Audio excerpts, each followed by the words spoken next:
Hello everyone, today we will see the type of memory. In recent years, psychologists have conceptualized memory into four types as given below. कई सालों के research के बाद जो psychologist थे उन्होंने concept तैयार करे मेमोरी के, जिसको उन्होंने चार भागों में बांटा. पहला है आपका semantic memory. This deals with knowledge, meaning and generalized experience. whatever we remember from books and information that world events and meaning of words are included in it.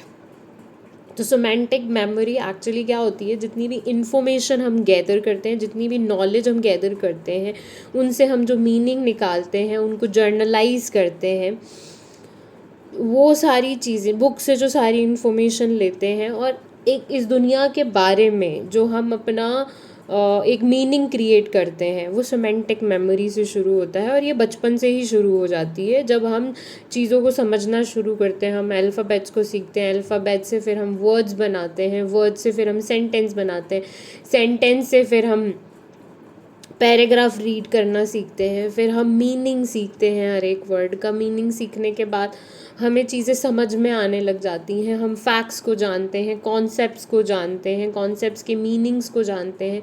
दो से अधिक चीज़ों को हम जर्नलाइज कर लेते हैं कि हाँ, सारी कोल्ड ड्रिंक्स की कैटेगरी में आती है. कोका कोला कोल्ड ड्रिंक, ये जर्नलाइज हो गया. सारे जूसेस की कैटेगरी में आते हैं, तो हमने उसको जर्नलाइज कर दिया. It's like a mental encyclopedia हम तैयार कर देते हैं अपने दिमाग के अंदर इस दुनिया के बारे में.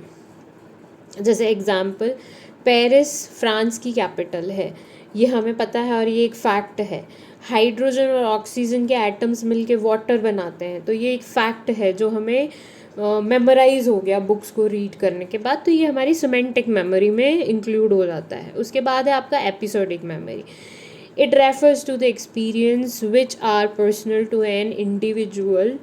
You do so many things in a day. They are your unique experience. Memory of such experience is accessible by you only. They are part of your episodic memory. अब ये एपिसोडिक मेमोरी बहुत important है क्योंकि ये बहुत subjective होती है, objective नहीं होती है. हर किसी को सेम एक्सपीरियंस नहीं होते हैं. हर किसी के एक्सपीरियंस लाइफ के बिल्कुल अलग होते हैं. इसीलिए बोला जाता है कि हर किसी की लाइफ बहुत पवित्र होती है. क्यों पवित्र होती है उनकी लाइफ? क्योंकि उनको हर मोमेंट में जो एक्सपीरियंस हो रहे हैं उनको, वो उनकी एपिसोडिक मेमोरी में होती है और वो बहुत यूनिक होते हैं, वो बहुत पवित्र होते हैं experience. Memory of such experience is accessible only by you. अब जो भी एपिसोडिक मेमोरी के अंदर होता है वो सिर्फ आपके द्वारा ही समझा जा सकता है, किसी और के द्वारा नहीं समझा जा सकता है. They are part of your episodic memory, क्योंकि वो आपकी एपिसोडिक मेमोरी का पार्ट होते हैं. आपकी पिक्चर होती है कि आप किस तरीके से वर्ल्ड को अपने दिमाग के अंदर देख रहे हो, वो आपका पिक्चर क्रिएशन होता है वहाँ पर. तो इसका एक एग्जांपल देखते हैं. Episodic memory, remembering first day of your school. जब आप पहली बार स्कूल में गए होंगे या आपने किसी को स्कूल जाते हुए देखा होगा और आपका मन किया होगा कि हम स्कूल जाएंगे. छोटे बच्चे होते हैं, जब वो देखते हैं अपने भाई बहनों की ये स्कूल जा रहे हैं तो वो भी अपना बैग तैयार करने लगते हैं. तो वो वहाँ पर एक एपिसोडिक मेमोरी क्रिएट हो जाती है वहाँ पे. उसके बाद किसी भाई या बहन की शादी में आपने बहुत मज़े किए तो आपको हमेशा याद रहता है.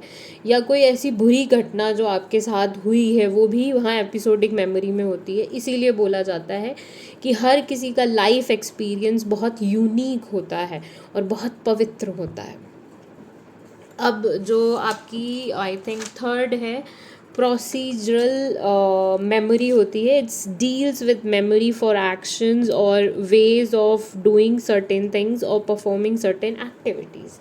ये बहुत ही इम्पॉर्टेंट मेमोरी होती है. हम किस तरीके से कोई भी चीज़ों को डील करते हैं, उनको प्रोसेस में लाते हैं, किसी भी एक्टिविटी, मेंटल एक्टिविटी को करते हैं और कैसे हमारा माइंड हमको इंस्ट्रक्ट करता है कि हमें ये चीज़ें करनी चाहिए. इसके लिए स्किल्स सीखना बहुत ज़रूरी होता है. जब हम स्किल्स को सीख जाते हैं, बेसिकली जब हम पढ़ते हैं उसमें हम स्किल्स तो सीखते हैं, but some are different skills like thinking skills हो गया, लीडरशिप स्किल्स हो गया,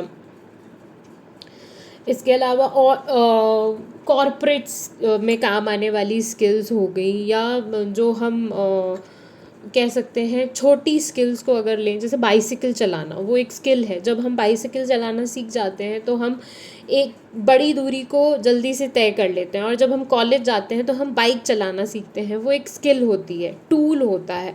तो किस तरीके से हमें अपने मेंटल टूल को यूज़ करना है, उसके लिए स्किल्स सीखनी ज़रूरी होती हैं। उसके लिए thinking skills, speaking skills, communication skills, इन सारे प्रोसेसेस से हम सारी चीज़ों को ईजीली हल कर लेते हैं। उसके बाद है आपका Meta memory. It is memory for your memory. ये याद रखता है कि भाई हमें ये चीज़ें याद हैं, या ये हमें चीज़ें पता हैं। ये मेमोरी के लिए भी मेमोरी है। We not only remember things but also remember that we can remember. हम सिर्फ चीज़ों को रिमेंबर ही नहीं करते हैं, बल्कि ये भी रिकग्नाइज़ करते हैं कि हमें चीज़ें याद रहती हैं। पीपल मे गो गुड और poor in understanding their own memory. लोग बुरे और अच्छे हो सकते हैं अपनी मेमोरी को समझने के लिए।